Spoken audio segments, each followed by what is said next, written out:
again, everyone. So we have Samanth Subramanian. So if anyone has any questions, you can ask him directly. Just raise your hand and we'll pass the mic on to you. Thank you so much. Over to you, Samanth. Hi. Hi. I wanted to ask you. I wanted to ask you about your book on JBS Haldane, and I was curious as a writer, when you write a biography of someone, and someone with as complex a personality as it seems from your book, how did it change you as a person? We start with the heavy stuff, huh? Okay. Well, I mean, one of the things obviously is a realization that you can read a lot of secondary material, by which I mean material about a person, but not really get a true sense of their motivations and their inclinations until you read their own primary documents, letters and diaries and all these things. And so spending a lot of time with that helps you get a sense of how your biographical subject makes decisions, which you realize is also how we make decisions. We all make decisions in flawed and complex and slightly kind of mysterious ways. If you had to ask me why I wrote a book about Haldane, the answer would be weird and mysterious. I couldn't quite put my finger on it. There is a reason there, and I can tell you the sort of the clean answer to it, which I have told people, but actually there is no clean answer.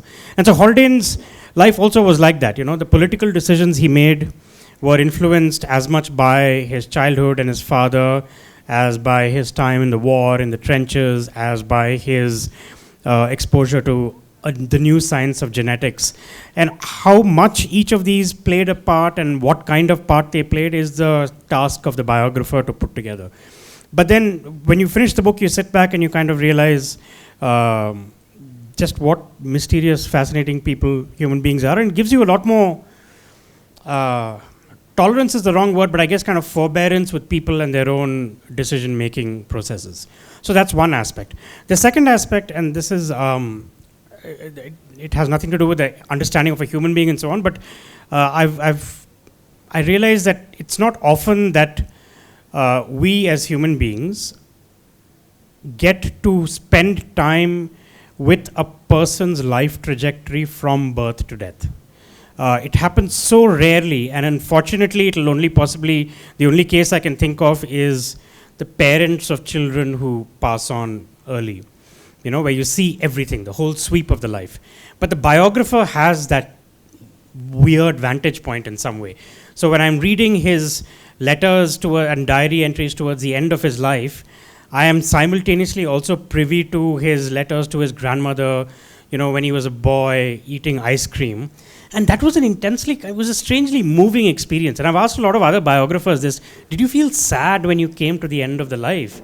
And I did, at least, you know, I got quite moved when I wrote the little part in the book about his death. So that's one other way in which I guess I was affected by writing the life. Hi, I've read two of your three books, which is the first one, Following Fish, as well as the second one on Sri Lanka. I'm just very curious, you know, from a travelogue to documenting a conflict-like situation to a biography. How do you pick your subjects? Because these are very different things. Yeah. Well, as I said earlier, the picking of the subject is actually a slightly inchoate thing.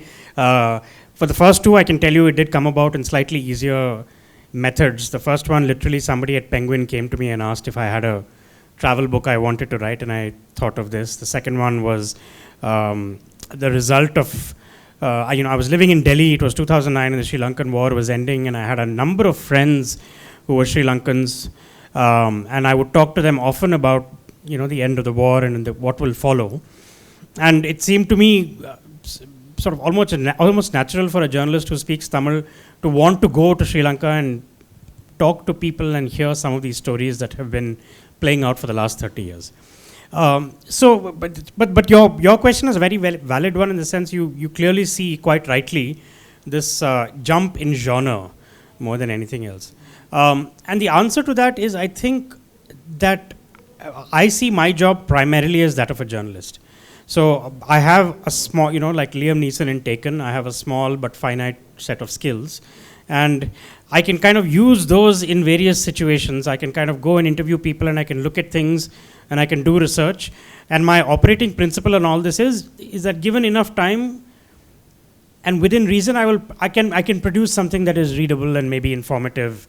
And so the tools are the same everywhere, even for the Haldane book, which is technically a biography that has been researched in an archive.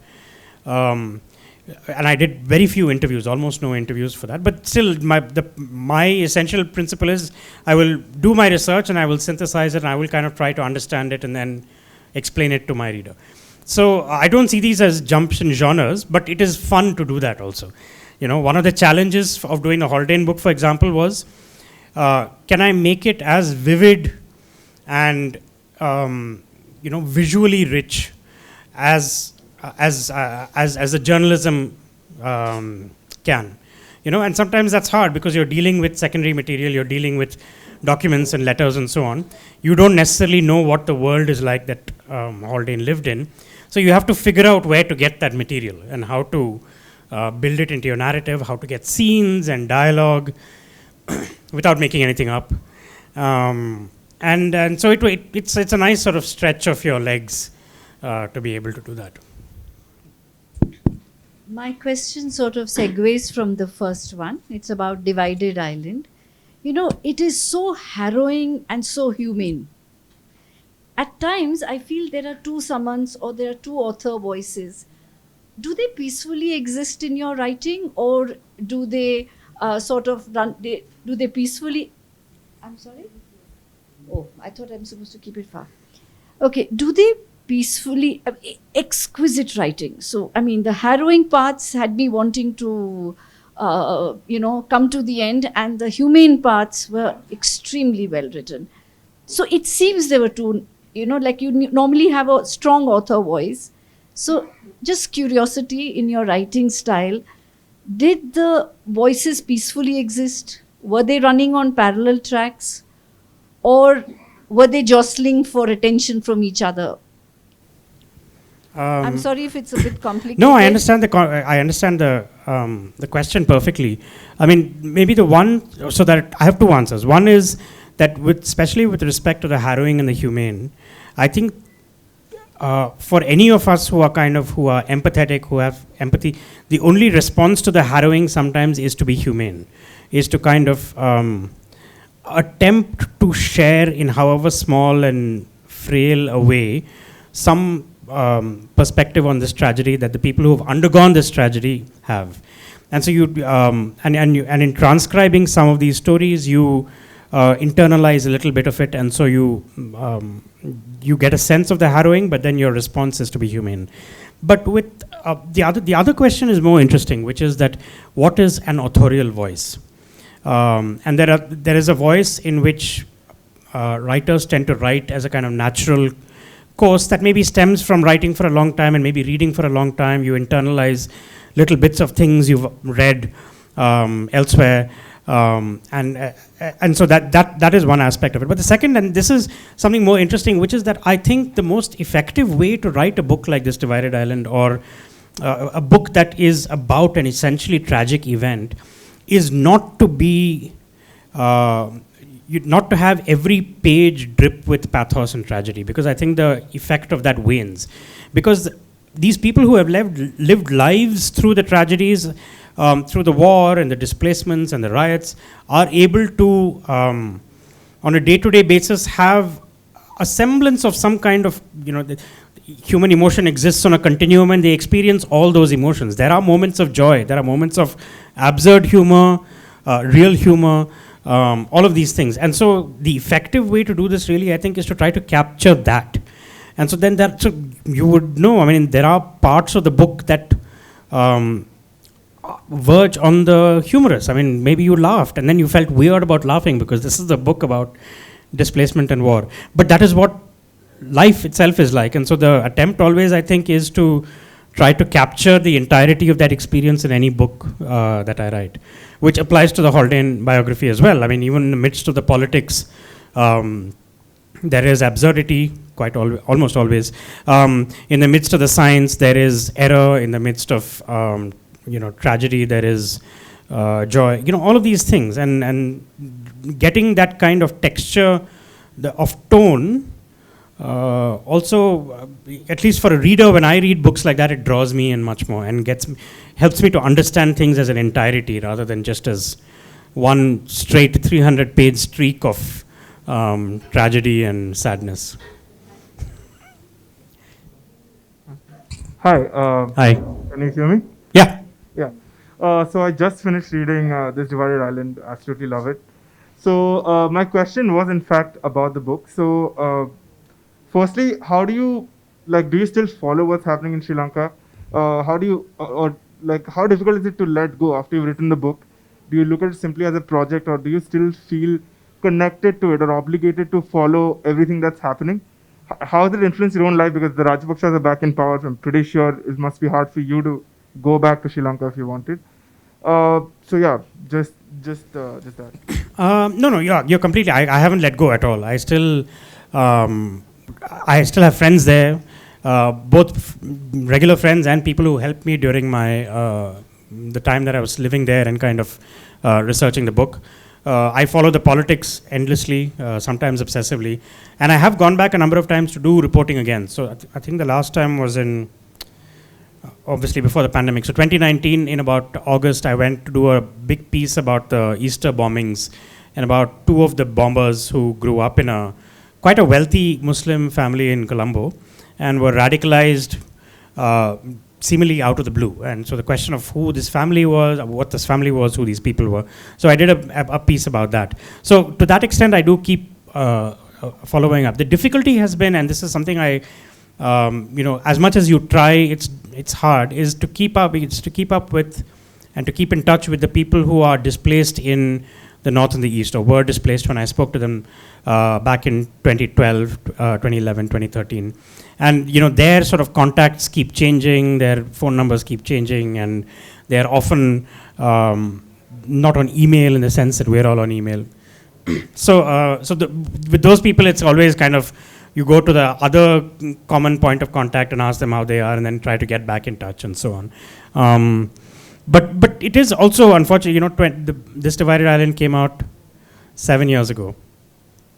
And there's been another book since then, and obviously more journalism. And so, as a matter of fact, some of this stuff does fall and it feels strange, because to have lived that book for 4.5 years and then suddenly kind of have it slowly erode from your life is an odd experience. But I guess it's just the nature of time. Hi, Samanth. Hi. Huge fan of you.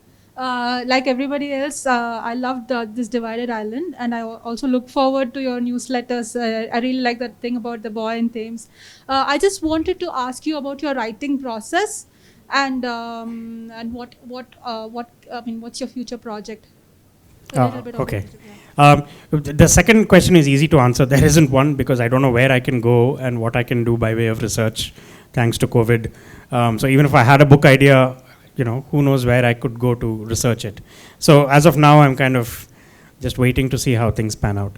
The writing process is, by virtue of being a journalist, I think the first large sweep of work inevitably involves a lot of interviewing and a lot of reading.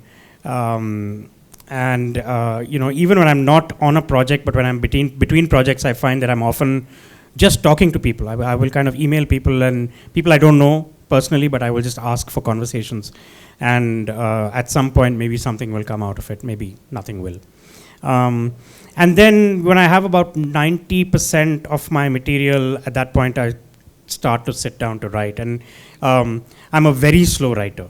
Everybody says you have to put down, I talk to other writers and they say, the best way to do this is to put down a daily quota. I do 1,000 words a day. I do 1,500 words. I can't get beyond 500 a day at all.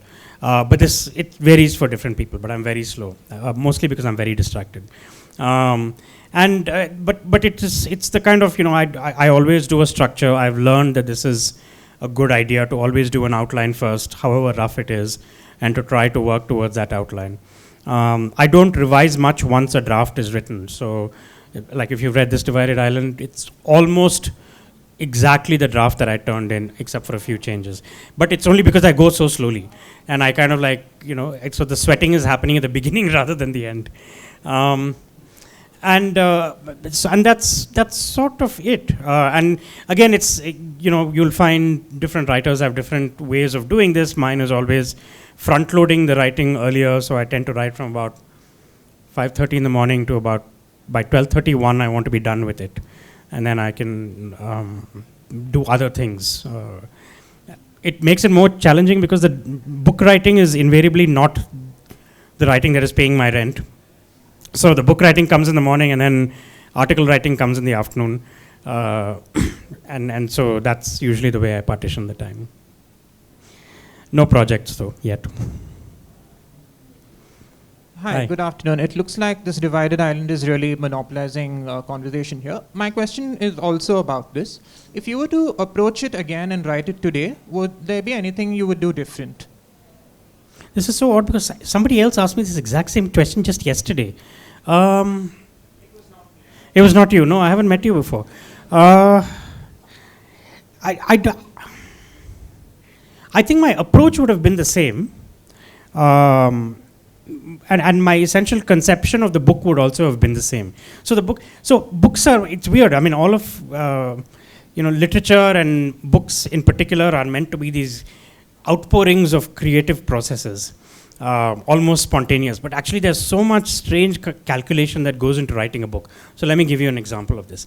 So the most pragmatic thing that was shaping how This Divided Island came out is that I knew when I went to Sri Lanka that the book would be published in India, in the UK and in the US, and maybe in Sri Lanka. 4 markets, 4 sets of readers with widely differing bases of knowledge about Sri Lanka and the war. So at one point, at one level, I was trying to make sure that my friends in Sri Lanka who knew the war inside out did not read this book and think about it either as a really basic primer or as as nothing new in a sense. And at the same time, I knew there would be readers in the US who couldn't place Sri Lanka on a map and had to be sort of even told where this island was and why we should care about this war that had raged for this long. And in between, there's a spectrum of knowledge. Indians know a little more than the Brits, and the Brits know a little more than the Americans. So now this seems like a very, why would anybody think about markets and readers and so on? But you actually have to assume that you will have a spectrum of readers that come to your book. And so my idea with This Divided Island always was to set up some sort of foundational base upon which the human stories can rest. And the creativity that then comes into place, how you set that foundational base. How do you tell, for example, the story of the 1980s, let's say. As this is a time when the Tamils were increasingly feeling ostracized, increasingly feeling like a threatened minority, and the Tigers and a number of other groups were, again, ostensibly speaking up on their behalf. So what did this sense of persecution feel like? So that you can do this in 2 ways. One is you can read a bunch of history books and say, this happened, this law was passed, numbers in universities dwindled, all of that stuff. Or you can try to come at it from left field. And in my case, the idea I struck upon, and there are numerous ideas, but one of them was to write about Tamil officers in the Sri Lankan army who were already sort of a small and endangered species, but were clearly being pushed out as the war against the Tamils, against the Tamil groups escalated. And so I thought this was a novel and unusual perspective, and they might have interesting stories to tell, because on the one hand they felt loyal to the army, but on the second they were feeling conflicted about their identity. And so I tried to find people who could tell that story. So most of the book is written in that vein, essentially trying to find extremely personal, intimate stories that can serve as vehicles for the larger historical narrative. And I don't think that approach I would change. But the stories themselves are, of course, fungible. You could find another way to tell the story of the 1980s.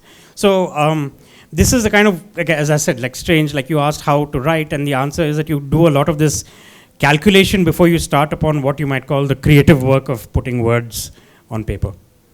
Hi. Okay. So I'm curious about how you look at creativity versus discipline. So how much of your work comes from sort of forcing yourself to do a certain number of hours of work every day. And at what point of that discipline do you feel like inspiration strikes and you actually feel like, creativity is sort of flowing?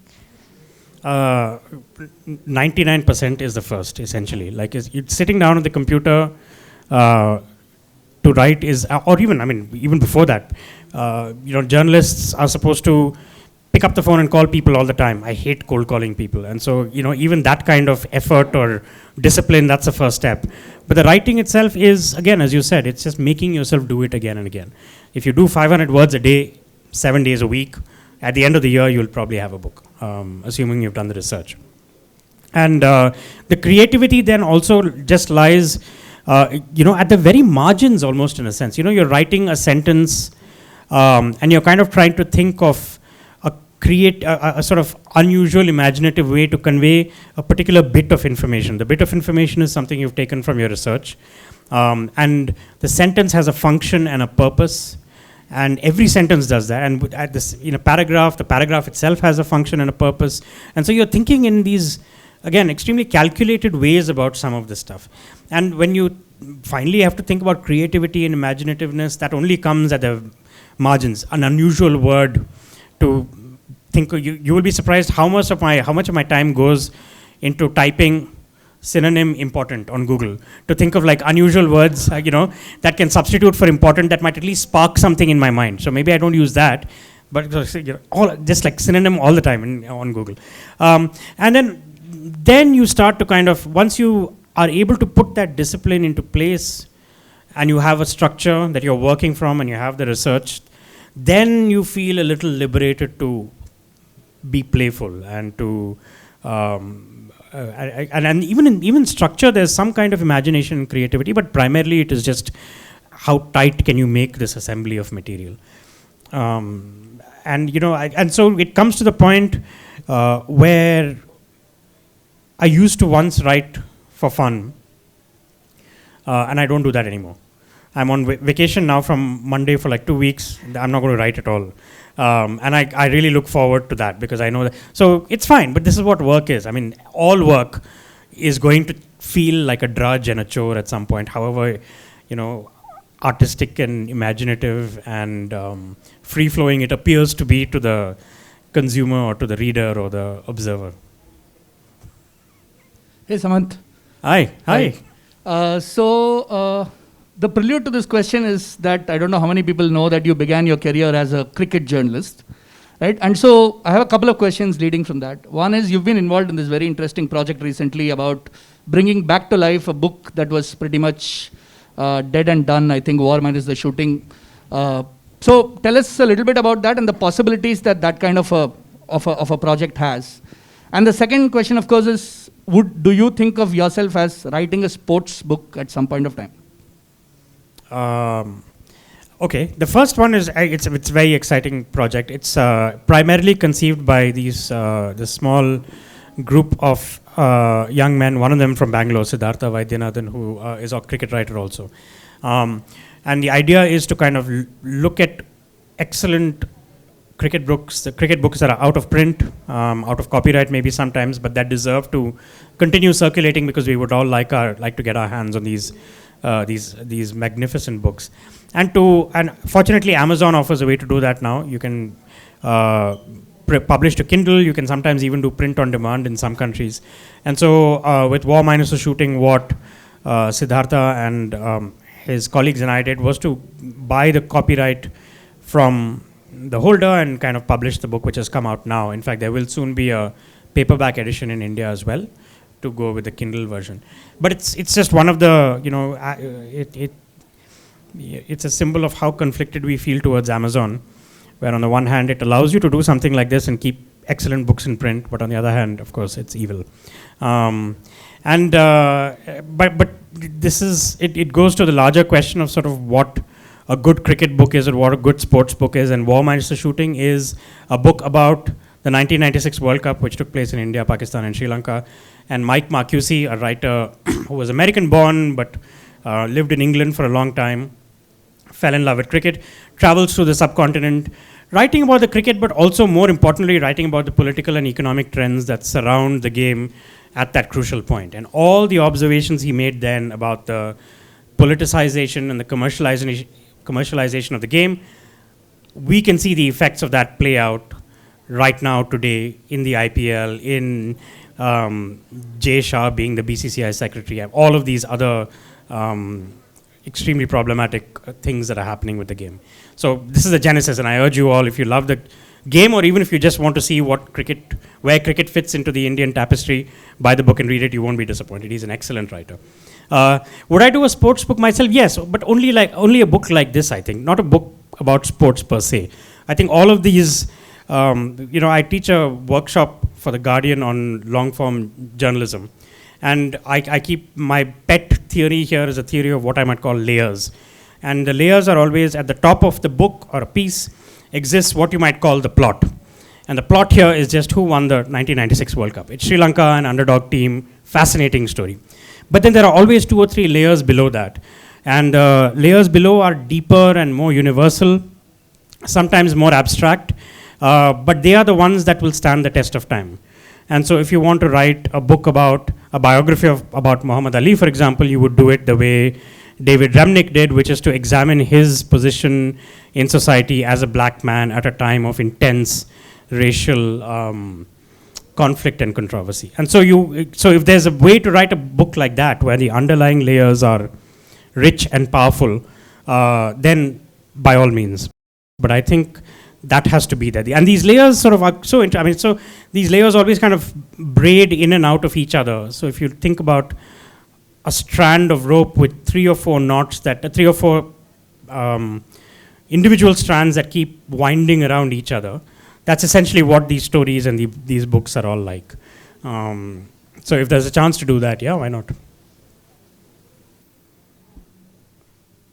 Hi. Hi. You have been explaining your writing process. Okay. You have been explaining your writing process, how you interview people and how you decide, and then the book flows. Then how did you decide upon writing a dominant character? Clearly, the protagonist you haven't met him. Yeah, no, it's great. That's a good question. And as I said, I mean, one of the challenges was to see what I could do with this material without having met the guy.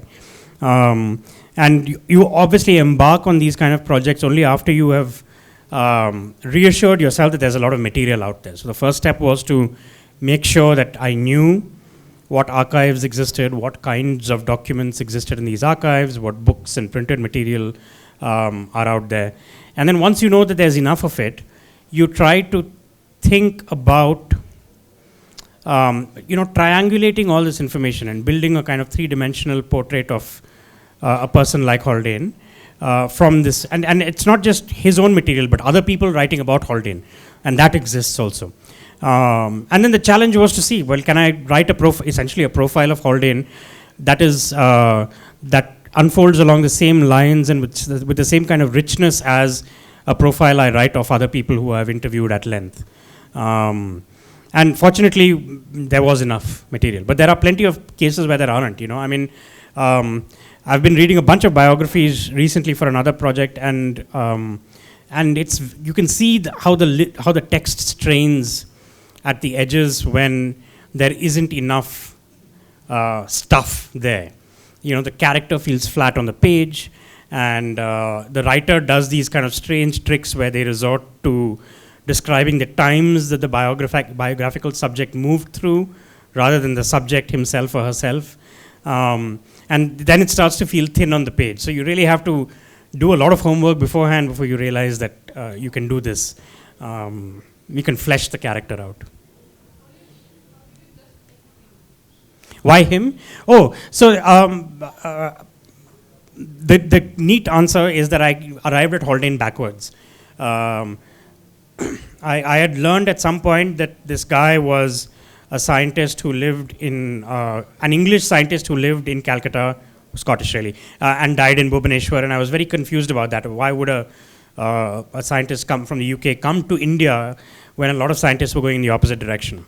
And I read a little bit about his life in India, and then I did a little bit of cursory reading about his life. And even if you go to Haldane's Wikipedia page, something that basic, you will see how action-packed his life was. There is literally not a dull moment in those, 70 odd years.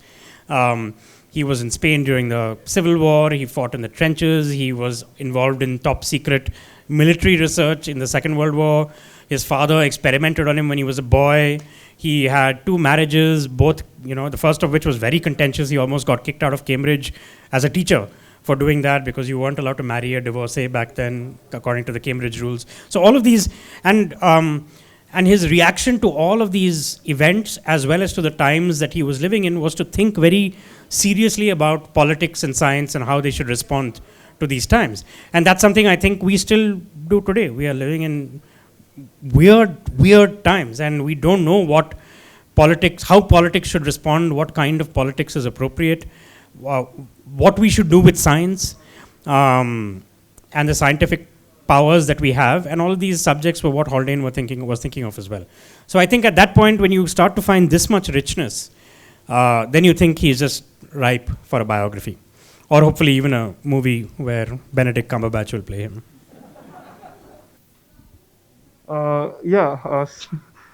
So I found out that you and one of your co-authors from The Wired experimented with NFTs, right? Yeah. Could you please share that experience? Because I'm interested in that area a little bit, but I just wanted to know your own experience, because you come from a very different background, not really from tech, right? And for you to experiment with it, how was the entire experience? Okay. So the question was about what in the tech world is now called a non-fungible token. And a colleague and I, as a lark primarily, but also as an experiment, we turned an article of ours into a non-fungible token and we auctioned it online. But a non-fungible token is a weird thing that I don't entirely understand myself. I don't understand the value of it. It is essentially a patch of code that says this is the only patch of code that points to this other object that is real. The patch of code is what you get when you buy the non-fungible token. You don't buy the real thing at all. So then the question becomes, why is this patch of code valuable just because you say it's the only one? Is that the only value to it? Seems to be. I don't know. And yet there are people paying $66 million for an NFT on auction. I don't entirely understand the space. I should, be honest. But it seems like yet another sign of the strange times we live in, where there is seemingly not enough money to distribute vaccines to everyone, but there is to buy a small patch of code online. Yeah, it's beyond me. There are a lot of things that are beyond me, but this in particular right now.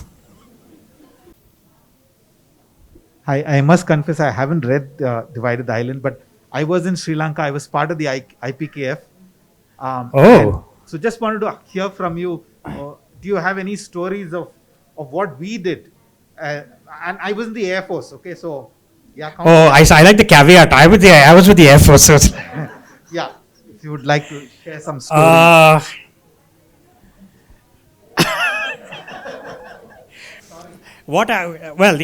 The most sort of delicious irony that came out of this terrible episode where the IPKF was dispatched to Sri Lanka for just about 2 years, give or take, ostensibly to deal with the Tamil guerrillas. But what happened in short was that the soldiers who were dispatched, they were very carefully chosen. Actually, this is very interesting. The IPKF soldiers who went on the ground in Sri Lanka were carefully chosen to not be Tamil, because the Indian government thought that there would be some kind of ethnic or linguistic allegiance to the people who they were meant to suppress and quell. And so there were a lot of people from other parts of the country who didn't speak the language, which led to enormous misunderstandings and polarizations. Anyway, so it was a terrible episode where in between trying to suppress the Tamil tigers, they ended up inflicting severe damage upon the civilian population as well. To the extent that what happened was, behind the scenes, the tigers and the Sri Lankan government, both of which were witness to these kind of repressions in the north by the IPKF, some of the IPKF troops, and were both put off by this to the extent that they wanted the IPKF to leave. it got to the stage where the Tigers and the Sri Lankan government were on the same side against the IPKF, the blackest of all ironies. To the extent again that the Sri Lankan government started arming the Tigers for this little brief window in Sri Lankan history. The Sri Lankan government armed the Tigers to try to fight the IPKF soldiers. That's how bad this misadventure was. And this is something I will always remember. Like, I mean, what a strange sort of love triangle that turned out to be. And then, of course, the IPKF was withdrawn, and then a couple of years later, Rajiv Gandhi was killed. And this, actually, the murder of Rajiv Gandhi was, ironically, in this circular way, my first exposure to the Sri Lankan conflict. I remember my mother and my sister and I were on a train from Hyderabad to Madras, and we had stopped at 2 o'clock in the morning it was May, very hot, and we had stopped at 2 o'clock in the morning for minutes on end at an unscheduled station, and we didn't know what was happening. And my mother got off and asked somebody, and then she heard the news that Rajiv Gandhi had been killed. We got into Madras late the next day. There were no taxis, no taxis at the station. The autos were all quoting even more than Chennai auto rates as usual, which is a lot, to go from the station to our house. And fortunately, one of our uncles knew that we'd have trouble, so he came to pick us up and things like that. And so for the next week, I was obsessed with the unfolding coverage of the assassination on Tamil news channels. You know, I still remember weird little details like the lotto shoes that Rajiv Gandhi was wearing, that he was identified by, because the rest of his body was mangled beyond recognition. And at that point, that was, as I said, my first exposure to it, and I write a little bit about that in the book also. All right. So thank you, Samanth. Thank you for this AMA session.